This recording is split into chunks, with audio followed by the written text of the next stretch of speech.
కావ్య, ఇన్ని రోజులు డ్రెస్సులలో వస్తే ఏర్పడలే కానీ హాఫ్ సారీలు ఎంత బాగున్నావు కావ్య. అబ్బచ్చా, ఇప్పుడు నిజం చెప్పు చాలు గాని. అరే నిజం చెప్తున్నా కావ్య, హాఫ్ సారీలు ఎంత బాగున్నాయి తెలుసా, నిండుకు ఒక తెలుగు అమ్మాయిలు ఎక్కున్నావు. సర్లే కార్తీక్, థ్యాంక్ యూ. నీకు కూడా ఆ షర్ట్ బాగుంది. సెలక్షన్ ఎవరు మాది? నీది కదా, అట్లుంటుంది మరి నీ సెలక్షన్ అంటే. సర్లే, ఇక టైం అవుతుంది, చీకటి కూడా పడుతుంది, వెళ్ళి బతుకమ్మ ఆడతా. ఏంది కావ్య ఎప్పుడో చప్పుడే వెళ్తా అంటున్నావు? ఇంకొక 5 minutes ఉండు ప్లీజ్, నన్ను తనివి తీరా చూసుకొని. ఏంది కార్తీక్, ఏమైంది నీకు? అంత కొత్తగా మాట్లాడుతున్నావు, రోజు చూస్తున్నావు, రోజు మాట్లాడుతున్నావు కదా. రోజు చూసుడు వేరే, ఇవాళ హాఫ్ సారీలు చూసుడు వేరే కావ్య. నాకు మాత్రం వాళ్ళ మామూలు హైలైట్ తెలుసా.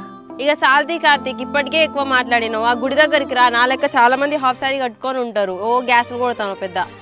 నేను ఇంత ఫీల్ అయ్యి లోపల నుంచి అలా మాట్లాడుతా అంటే నీ గ్యాసులు కొట్టినట్టున్నదా? సర్లే కార్తీక్, నేను నమ్మిన చీకటి పడుతుంది, పోయి బతుకమ్మ ఆడాలి, నేను వెళ్తున్నా. సరే కానీ కావ్య, వెళ్ళే ముందు నీకు మళ్ళీ నిజం చెప్తున్నా, చాలా బాగున్నావు హాఫ్ సారీలో, నాది ఇష్టే తాగేటట్లు. బా, నువ్వు కూడా స్టార్ట్ చేసినావా పులిహోర కలుపుడు? పులిహోరనా? అయినా మీ అమ్మాయిని నిజం చెప్తే ఎప్పుడు నమ్మిల్లని. అమ్మా, చెల్లె బతుకమ్మ ఆడుకోవడానికి పోయిందా అక్కడికి? పోయింది బిడ్డ, నీ కొరకు చూసి చూసి పోయింది. నువ్వు ఎడిపోయినావు? సర్లే అమ్మా, నేను చెల్లె ఫోన్ చేస్తా, అచ్చడప్పుడే పోయి తీసుకొస్తా మరి. హలో అన్నా. చెల్లె ఎక్కడవే? టెంపుల్ కాడ పోయినావానే? ఇప్పుడే వచ్చినా అన్న టెంపుల్కి. టెంపుల్లోనే ఉన్నా, ఏమైందన్నా?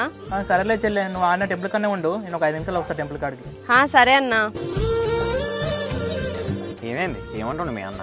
నేను అనుకున్నదే అయింది, మా అన్న టెంపుల్ దగ్గరకు వస్తానంట, నేను వెళ్తున్నా, బాయ్. సర్లే, ఏం టెన్షన్ పడకు, నిమ్మలంగా టెంపుల్కి వెళ్ళు.